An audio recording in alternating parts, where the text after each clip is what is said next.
요즘에 이스라엘과 팔레스타인이 전쟁을 하고 있죠.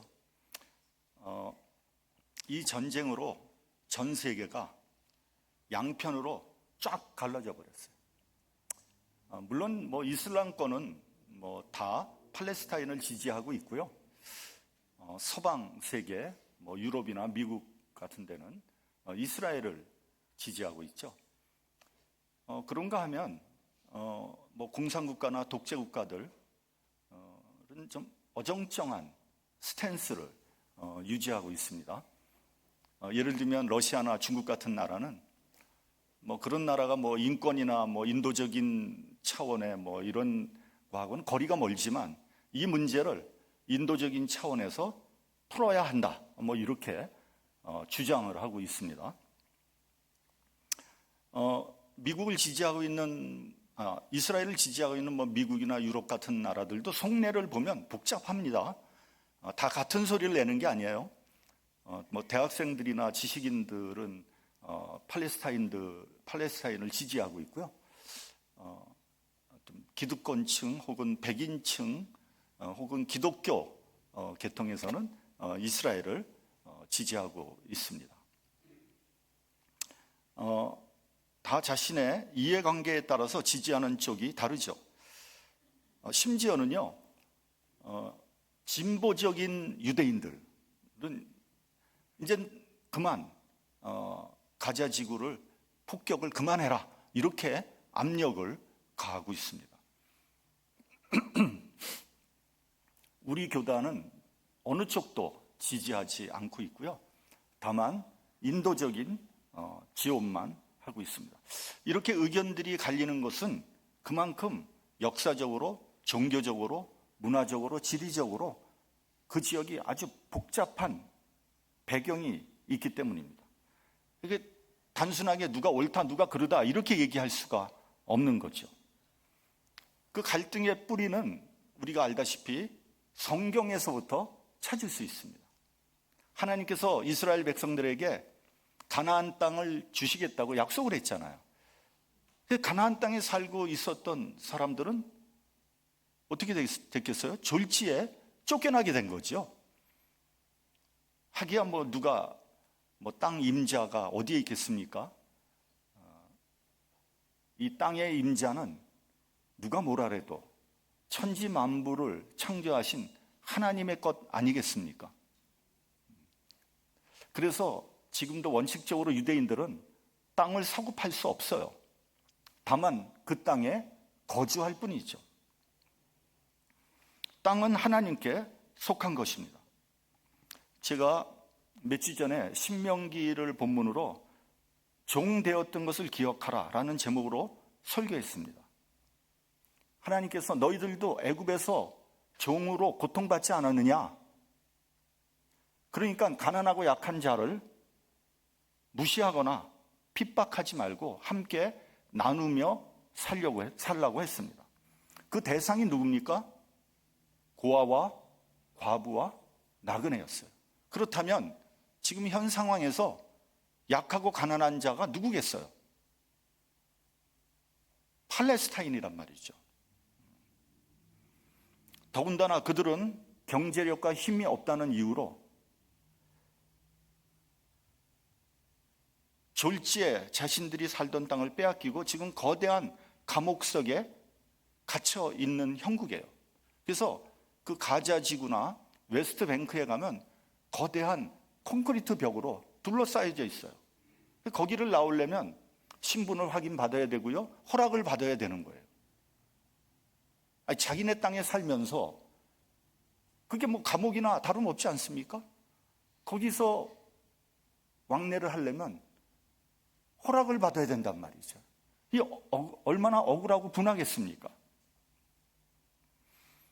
그렇다고 해서 테러를 저지르고 수많은 무고한 사람들을 죽이고 또 인질로 끌고 간 것은 벌을 받아 마땅하지만 또 한편으로는 오죽하면 또 그렇게까지 했겠나 이런 생각이 듭니다.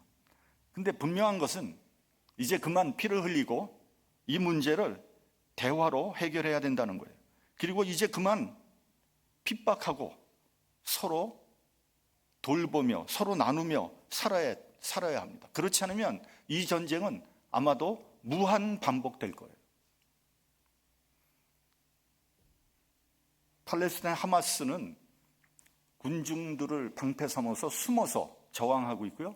이스라엘은 그들을 색출하기 위해서 무차별 폭격을 가하고 있단 말이죠.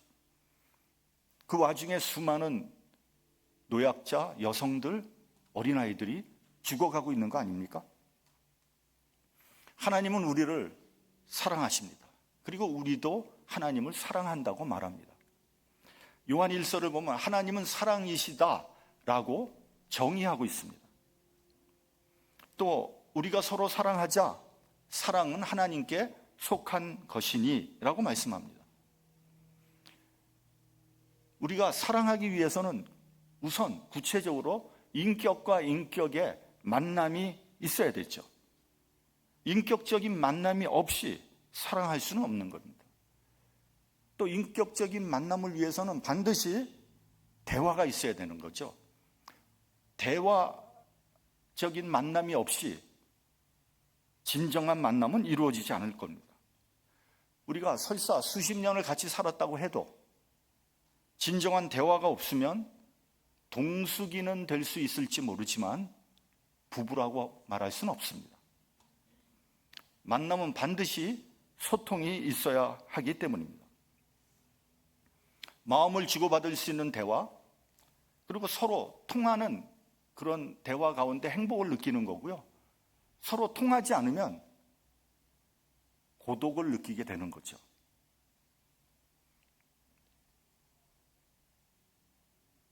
우리가 수많은 사람들과 함께 살아가고 있지만 고독을 느끼는 것은 이러한 대화가 단절됐기 때문이 아니겠습니까? 현대인은 고독합니다. 그 이유는 서로 대화하지 않기 때문이에요. 홀로 살아가고 있어요. 아무하고도 대화하지 않습니다. 오직 유일한 대화의 창구는 뭐예요? 컴퓨터예요. 컴퓨터를 통해서 모든 것을 다 하고 있어요. 그래서 하루 종일 컴퓨터 앞에 앉아 있지 않습니까? 저희 막내 아들은 회사를 다니는데 도무지 회사에 나가질 않아요. 물어봤더니요, 앞으로 평생 나오지 않아도 된다고 했답니다. 아니, 세상에 그러고도 회사가 돌아가는지 저는 도대체 이해가 되지 않습니다. 그 팬데믹 되기 전에 그 회사가 많은 돈을 들여서 그 사무실을 리모델링을 했다는 거예요. 그래서 너무 사무실이 너무 쾌적하고 정말 잘 꾸몄다는 거예요. 그런데 사무실에 나가보면 아무도 없대요. 텅텅 비었대요. 지금 시카고 다운타운에 그렇게 텅텅 비어진 사무실 빌딩이 질비하게 있다고 합니다. 그래서 그 사무실을 지금 아파트로 바꾼다는 거 아니에요? 이런 드라마가 있었습니다. 부부가 오래 살다 보니까 지독한 권태기가 찾아왔어요. 서로 소 닭 보듯이 하고 대화가 단절된 지 오래됐어요. 우리가 이렇게 사는 것이 무슨 의미가 있을까? 그 남편은 참다 못해 부인한테 우리 이혼합시다 요구했어요. 이렇게 사느니 차라리 이혼하는 게 낫겠다는 거예요. 그렇다고 해서 무슨 애인이 있었던 것도 아닙니다. 그러니까 아내가 이런 제안을 합니다. 그러면 오늘부터 한 달 동안 당신이 내 요구를 들어주고 나서 이혼합시다. 뭐 한 달 동안인데 뭐 그거 뭐 짧잖아요. 그 요구가 뭐냐면은요, 출근할 때 부인을 포옹해주고 퇴근해서 들어오면 또 포옹해주고, 그리고 밖에 나가서 같이 걸을 때는 반드시 손을 잡고 걷고, 그리고 회사 갔다 돌아오면 그날에 있었던 일을 한 10분 정도만 얘기해 달라. 그게 전부였어요. 뭐 어렵지 않은 요구 아닙니까? 그래서 이제 그렇게 했어요. 그리고 또 이제 회사에서 돌아와서 이제 이런저런 얘기를 하면서 또 자기의 고민도 얘기하고 이렇게 이제 했습니다. 그러던 어느 날 회사에서 젊은 직원이 물어봅니다. 과거에 사모님에게 프로포즈 할 때 무슨 말을 했습니까? 제가 애인한테 프로포즈 하고 싶은데 무슨 말을 해야 될지 잘 모르겠습니다. 물어보는 거예요. 그러니까 이 사람이 가만히 있자. 내가 내 부인한테 어떻게 프로포즈를 했지? 생각해 보니까 내가 평생 당신만을 사랑하겠습니다. 이렇게 고백을 한 게 생각이 나는 거예요. 내가 정말 당신을 행복하게 해드리겠습니다. 이렇게 얘기한 게 생각이 나는 거예요. 내가 그 약속을 새까맣게 잊어버렸구나. 그동안 내가 아내에게 너무 무심했구나. 미안한 생각이 들었어요. 그리고 약속한 한 달이 되었습니다. 집에 와보니까 아내가 편지를 써놓고 나갔어요. 뭐라고 써놨냐면 이제 자기가 요구한 한 달이 지났으니까 이혼해도 되겠습니다. 이혼 서류를 만들어 오십시오. 그 편지를 보고 남편은 밖에 나가버린 부인을 찾으려 헤매고 다닌다는 그런 스토리예요. 여러분, 대화가 끊기면 마음에서도 멀어지게 되는 겁니다. 대화를 연결시키기 위해서 몇 가지 중요한 원칙들이 있습니다. 첫째는 상대방의 뜻을 이해하는 거예요. 상대방의 생각, 그 뜻, 경험, 개념, 언어, 세계관. 그러니까 상대방이 말하는 개념을 이해해야 되는 거죠. 상대방의 개념이나 뜻을 모르고 어떻게 대화가 가능하겠습니까? 예를 들면 사랑에 대해서 이야기를 한다고 합시다. 나는 친구 간의 사랑을 이야기하고 있는데 상대방은 남녀 간의 사랑을 이야기한다면 이게 안 맞는 얘기잖아요. 이게 어떻게 대화가 되겠습니까? 요한복음 21장에 나오는 예수님과 베드로와의 대화가 바로 그런 거 아니겠습니까? 예수님이 물어봅니다. 요한의 아들 시몬아, 내가 나를 사랑하느냐? 예수님은 베드로에게 이렇게 물어본 거예요. 내가 너를 아가페의 사랑으로 사랑하는데 너는 나를 어떻게 생각하니? 너도 나를 아가페 사랑으로 생각하니? 이렇게 물어본 거예요. 근데 베드로는 네, 제가 예수님을 사랑합니다. 근데 어떤 사랑이요? 친구 간의 사랑으로 사랑합니다. 필레오라, 원어 성경은 필레오라는 단어를 썼어요. 예수님은 내 모든 것을 주는 부모가 자식을 사랑하는 듯한 그런 아가페 사랑을 했는데 베드로는 그렇게 사랑하지 못한 거죠. 그저 친구 간의 사랑 정도로 사랑하고 있습니다. 이렇게 얘기를 한 거죠. 대화가 되지 않는 거 아닙니까? 그러나 나중에 베드로는 십자가의 죽음으로써 예수님의 그 아가페 사랑을 보답을 하지 않습니까?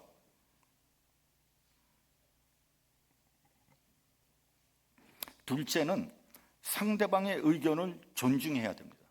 상대방의 의견을 존중하지 않고 무시한다면 대화가 이루어질 수 없는 거죠. 여러분, 어린아이하고 대화할 때도요, 어린아이의 의견을 무시하면요, 애들도 내 얘기 안 듣습니다. 대화를 할 때는 상대방의 말을 잘 경청해야 됩니다. 먼저 잘 들어주는 것이 대화를 잘하는 지름길입니다. 솔로몬 왕이 말하는 지혜의 원어의 뜻을 보면 잘 듣는 마음이에요. 영어 성경을 보면 hearing heart라고 되어 있습니다. 내가 하고 싶은 말만 그냥 던져놓고 이만 끝하고 가는 사람하고 어떻게 대화가 가능하겠습니까? 우리는 하나님을 믿습니다. 그리고 사랑합니다. 그러므로 하나님 앞에 나가는 사람은 먼저 하나님의 뜻을 이해해야 되는 거예요. 하나님의 뜻을 이해하지 않고 자기 주장만 하는 신앙, 자기 중심적인 믿음이 뭐냐 하면요, 우상숭배예요. 여러분, 우상숭배라는 게 특별한 게 아니에요. 어려운 게 아니에요. 이렇게 우상 숭배하는 사람들의 그 의견을 이게 종합해서 한마디로 말한다면 뭐라고 말할 수 있는지 아세요? 소원 성취예요. 왜 그렇게 열심히 기도하고 정성 들여 절을 하느냐 하면 소원 성취하기 위해서 그렇게 하는 거예요. 만약 기독교인 가운데서 신앙생활의 목적이 소원 성취라고 한다면 실제로 그런 분들이 많이 있지만 그것은 하나님을 섬기는 것이 아니라 우상 숭배하는 거예요. 그리고 기독교를 우상 숭배의 우상의 종교로 전락시키는 거예요.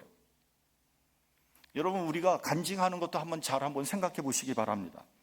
간증의 내용이 병을 고쳤다거나 아니면 내가 사업을 해서 돈을 많이 벌었다거나 혹은 출세를 했다거나 아니면 자녀가 좋은 대학에 들어갔다거나 죄다 이런 것들이에요. 이게 결국 뭐냐면 내가 하나님 잘 믿었더니 소원이 성취됐다는 거죠. 하나님의 뜻은 알 바 아니고 관심도 없어요. 그저 내 뜻만 이루어지면 되는 거예요. 여러분, 내 뜻이 이루어지는 것은 좋은데 그러면 하나님의 뜻은 어디로 간 겁니까? 먼저 하나님의 뜻이 이루어져야 되는 거 아니겠습니까? 하나님의 뜻을 이해하고 하나님의 말씀을 잘 듣는 것이 먼저예요. 그리고 난 후에 하나님의 도움으로 자기 소원이 성취되는 겁니다. 여러분, 이 순서가 매우 중요한 거예요. 만약에 이 순서가 바뀌면 그거는 기독교를 믿는 게 아니라 우상 숭배가 될 가능성이 굉장히 큰 거예요. 그래서 주기도문을 봐도요, 먼저 하나님의 뜻이 하늘에서 이루어진 것과 같이 땅에서도 이루어지이다 이렇게 돼 있어요. 땅에서 이루어진 것 같이 하늘에서 이렇게 돼 있지 않아요. 그리고 그 후에 우리가 일용할 양식을 구하게 되는 거예요. 마태복음 6장 33절을 봐도요, 먼저 그의 나라와 그의 의를 구하라 그랬어요. 그러면 이 모든 것을 너희에게 더하신다 그랬거든요. 오늘 본문 미가서 우리가 읽진 않았지만 6장 1절에서 5절까지를 보면 이렇게 돼 있어요. 너희는 먼저 하나님의 말씀을 들으라. 먼저 우리는 하나님의 말씀을 들어야 돼요. 하나님께서 얼마나 너희를 사랑하고 도와주셨느냐? 내가 너희를 애굽 땅에서 인도해 냈고 또 종노릇하는 집에서 속량하지 않았느냐? 하나님께서 우리를 이 세상에서 구해 주시고 하늘나라의 영원한 소망을 허락하지 않았느냐? 이런 뜻이에요. 그 후에 하나님께서 원하시는 것이 무엇인지를 말씀하고 있는 겁니다. 그러고 난 다음에 우리의 소원도 하나님의 뜻 안에서 이루어지는 거죠. 만일 이러한 하나님의 뜻을 역행한다면 아무리 수고를 하고 희생을 해도 헛수고일 뿐이에요. 하나님은 제사나 제물을 원하는 분이 아닙니다. 오늘 본문 7절을 우리 같이 한번 봉독을 하겠습니다. 본문 7절. 자, 시작. 여호와께서 천천의 수양이나 만만의 강수 같은 기름을 기뻐하실까? 내 허물을 위하여 내 마다들을, 내 영혼의 죄를 위하여 내 몸에 열매를 드릴까? 그러니까 하나님은요, 천천의 수양이나 만만의 기름을 기뻐하지 않으신다 그랬어요. 심지어는 내 마다들을 드려도, 내 몸에 열매를 드려도 기뻐하지 않으세요. 그래서 사람들이 왜 드리느냐? 결국은 대부분 소원 성취를 하기 위한 뇌물에 불과하다는 거예요. 이런 제사는 받으실 수 없다는 겁니다. 사무엘상 15장에 보면 이스라엘과 아말렉이 전쟁을 합니다. 그때 사무엘이 사울에게 와서 하나님의 말씀을 전합니다. 지금 가서 아말렉을 쳐서 그들의 모든 소유를 진멸하되 남녀노소 우양과 약대와 나귀를 죽이라고 그랬어요. 하나님의 말씀대로 사울은 전쟁에서 승리를 합니다. 모든 것을 다 진멸시켰어요. 그런데 사울은 그 중에서 아주 좋은 소와 양을 죽이지 않았어요. 남겨뒀어요. 사무엘이 사울에게 이르렀을 때 양과 소의 울음소리를 듣습니다. 왕이시여, 이게 무슨 소리입니까? 사울이 대답합니다. 이것은요, 내가 하나님께 제사를 드리기 위해서 아주 좋은 소와 양을 남겨뒀습니다. 사무엘이 말합니다. 어찌하여 왕이 여호와의 목소리를 청종치 아니하고 하나님의 말씀을 듣지 아니하고 탈취하기에만 급하여 여호와의 악하게 여기시는 것을 행하였나이까? 그러면서 아주 중요한 말씀을 하십니다. 순종이 제사보다 낫고 듣는 것이 수양의 기름보다 나으니 이를 거역하는 것은 사술의 죄와 같고 사신 우상에게 절하는 죄와 같습니다. 그 우상 숭배하는 거다, 이런 얘기예요. 그리고 엄숙하게 선언합니다. 왕이 여호와의 말씀을 버렸으므로 여호와께서도 왕을 버려 왕이 되지 못하게 하셨나이다. 그러니까 사울이 왕위에서 내려와야 하는 결정적인 이유가 뭐냐? 하나님 말씀 듣지 않은 거예요.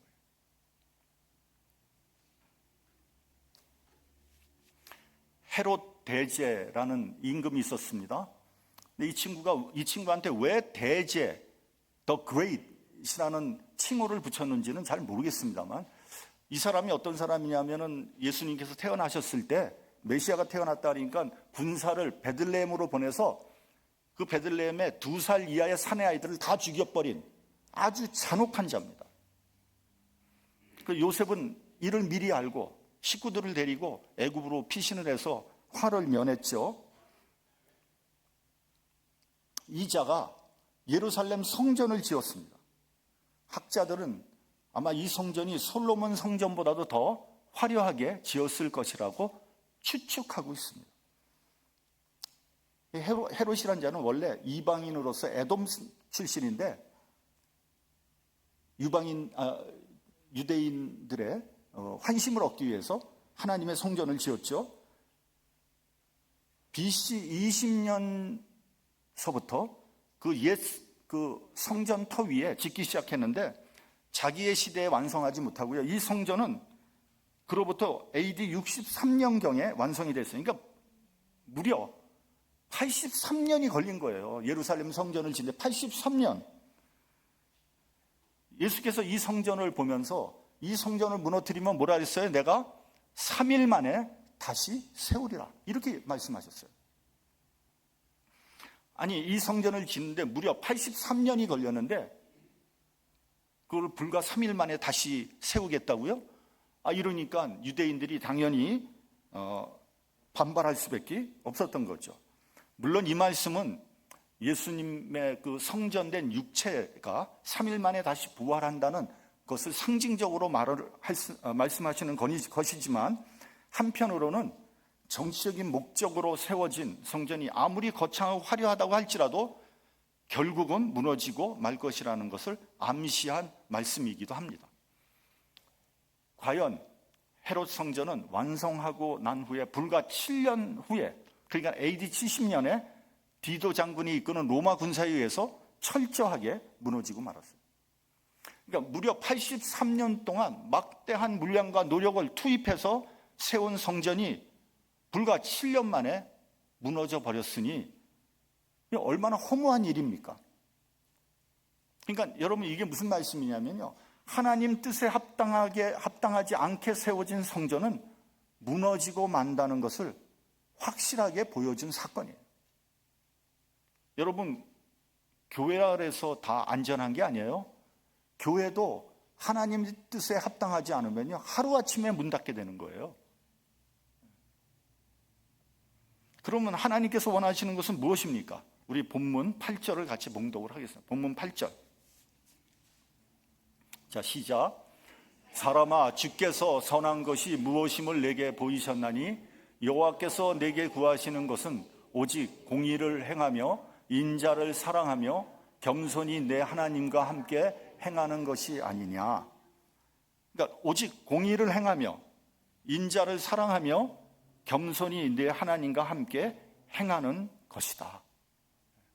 첫째는 공의를 행하라 그랬어요. 공의라는 말은 정의라는 말하고 비슷하지만 약간 다릅니다. 공의는 더 공적인 의미가 있는 거예요. 영어 성경을 보면 정의는 주로 righteousness 이렇게 표현이 되어 있고요. 공의는 justice로 되어 있습니다. 그러니까 사회는 정의는 사회적이고 윤리적인 의라면 공의는 법적인 의, 공평한 의, 심판이라는 의미가 들어가 있는 거예요. 그러므로 공의에는 심판한다는 의미가 들어가 있어요. 그래서 저스티스에서 저지먼트가 나오는 거예요. 공의에서 심판이 나오는 거예요. 하나님은 심판하시는 분입니다. 여러분, 만약에 우리에게 불안과 공포가 있다면 그것은 공의를 떠났다는 의미가 되는 거예요. 불의를 행하는 자는 항상 심판의 공포에 떨게 돼 있거든요. 그래서 보면 그 폭군들이나 독재자들은 그 말년에 가면 거의 미치광이가 됩니다. 막 미친 짓을 하는 거예요. 광적인 행동을 합니다. 왜 그러겠습니까? 불안하고 공포감을 느끼기 때문에 그런 거예요. 마음속에 평안이 없어요. 심판받는 것은 무서운 겁니다. 공의를 행한다는 것은 무엇을 의미하는 것입니까? 결국은 법적으로 공평하게 행한다는 거예요. 억울한 사람이 없게 고통받는 사람의 눈물을 닦아주는 것이 공의입니다. 하나님은 공의를 행하기를 원하십니다. 둘째는 인자를 사랑하라고 했어요. 인자는 히브리어로 헤세드라고 하는데 이게 번역하기가 굉장히 어려워요. 영어 성경을 보면 loving kindness 이렇게 되어 있습니다. 한국말로도 적당한 표현할 게 없어요. 여러분, 우리 한국말로 보면요, 사랑도 대상에 따라 좀 다릅니다. 예를 들면 나이가 많은 사람을 사랑할 때는 우리가 사랑한다 이런 말 안 쓰잖아요. 무슨 말 써요? 존경한다 이런 말 쓰잖아요. 근데 우리가 이제 비슷한 이제 그 수준의 사람을 우리는 사랑한다는 말을 써요. 우리보다 아랫사람한테는 궁휼이라는 단어를 쓰기도 합니다. 헤세드는요, 다른 말로 하면 부모가 자녀를 사랑하는 그러한 사랑을 의미하는 겁니다. 이런 사랑은 절대적이고 변하지 않는 사랑이에요. 주고받는 사랑이 아니라 조건 없이 온전히 베푸는 사랑을 의미하는 아주 차원 높은 사랑입니다. 하나님께서 우리를 이렇게 사랑하셨다는 거예요. 그러므로 우리도 이렇게 사랑하라는 겁니다. 사랑하는 사람만 사랑하는 것이 아니라 사랑하기 어려운 사람도 사랑하라는 거예요. 물론 쉬운 일은 아닙니다. 그러나 우리가 예수님의 희생적인 사랑을 받은 그리스도인이라면 나도 조건 없는 사랑을 하려고 해야 되지 않겠습니까? 그래서 복음서에서는 너희가 너희를 사랑하는 자를 사랑하면 무슨 상이 있으리요? 죄인들도 세리들도 다 이렇게 하지 않겠느냐? 이방인들도 이렇게 하지 않겠느냐? 이렇게 말씀하십니다. 우리가 그리스도의 사랑을 받았다면 내가 좀 손해를 봐도 상대방을 사랑해야 된다는 거예요. 마지막으로 겸손히 행하라고 했습니다. 여러분, 성경에서 보면 많은 복이 있지만 최고의 복은 겸손이라고 했어요. 우리가 기도할 때 복을 달라고 합니다. 근데 여러분, 혹시 성경에서 말씀하는 최고의 복인 겸손하게 해달라고 기도해 본 적 있습니까? 하나님 나 좀 겸손하게 해주세요. 이렇게 기도해 본 적 있습니까? 아이러니죠. 최고의 복에 대해서는 기도하지 않고 맨 2류 3류의 복을 놓고 밤새도록 기도하니까 말이죠. 하나님께서 얼마나 답답하시겠습니까? 여러분, 성경에 나오는 믿음의 용사들을 한번 보십시오. 하나같이 다 겸손한 사람들이에요. 교만한 사람 한 사람도 없어요. 왜요? 교만은 패망의 선봉이기 때문에. 제가 옛날에 어떤 설교집에서 읽은 이야기입니다. 한국의 유명한 목사님이 거기가 광주의 어떤 교회에 초청을 받았어요. 부흥회를 해달라고. 근데 이제 목사님은 이제 그냥 보통 허름한 그냥 옷을 입고요. 가방 하나 들고 기차를 탔어. 시간에 맞춰서 기차를 탔어요. 그리고 이제 광주역에 내려서 그 교회 택시 타고 이제 찾아갔어요. 찾아갔는데 보니까 1시간 전이야. 근데 이제 벌써 그 유명한 목사님이 온다 그러니까 교회 벌써 반 정도가 이렇게 차 있는 거예요. 이제 목사님은 그냥 들어와서 맨 앞자리에 앉았어요. 그러니까 이제 한 30분 전에 뭐 박수 치고 찬양하고 뭐 난리가 났어요. 난리가 났는데 한 15분쯤 되니까 목사님이 올라오더니 지금 강사님하고 연락이 안 되는데 그러니까 그때는 뭐 연락이 잘 안 되잖아요. 사진도 없고 뭐 누가 누군지 모르잖아요. 유명한 목사라도 뭐 얼굴 본 것도 아니고. 강사님하고 연락이 안 되는데 조금만 기다리면 아마 오실 겁니다. 시간이 다 돼서 막 박수치고 찬양하는데 강사가 없는 거예요. 그러니까 뭐 얼마나 당황합니까? 우리 강사님이 기차를 놓치신 것 같다 그러니까 앞에 앉아있던 목사님이 가방 들고 올라와서 내가 강사인데?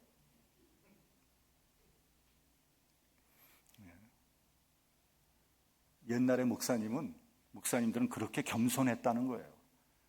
그 유명한 목사님이 허름하게 옷 입고 여기 앞에서 박수치고 있을지 누가 알았겠어요? 여러분 한번 생각해 보십시오. 우리가 옛날보다 매우 잘 삽니다. 매우 잘 살아요. 여러분 한번 옛날에 살았던 거 한번 기억해 보세요. 여기 나이 60이 넘으신 분 한번 옛날 한번 기억해 보세요. 우리 얼마나 못 살았습니까? 아니 지금 여러분 우리 이 중에 집에 자가용 차 없는 사람들 있어요? 한 사람도 없잖아요. 옛날엔 자가용 차 있는 집이 없었어요. 그런데 불평과 불만은 옛날보다 더 많잖아요. 못마땅한 것이 너무 많아요. 그냥 죄다 눈에 거슬려요. 왜 그럴까요? 교만하기 때문에. 나도 모르게 교만해졌어요. 내가 누리는 복을 너무 당연하게 생각하는 거예요. 사도 바울은 고린도후서에서 이렇게 고백을 합니다. 내가 계시받은 것이 지극히 크므로 너무 자고하지 않게 하시려고 육체의 가시 곧 사단의 사자를 주셨다. 그러니까 교만하게 될까 봐 병을 주셨다는 거예요. 여러분, 우리를 향한 하나님의 뜻이 무엇입니까? 공의를 행하고 인자를 사랑하며 겸손히 하나님과 함께 행하는 거 아닙니까? 우리 한사랑 장로교회 모든 성도들은 이러한 하나님의 뜻을 받들고 하나님을 기뻐하시게 하는 그러한 하나님의 귀한 자녀들이 되시기를 주님의 이름으로 축원합니다. 기도하겠습니다.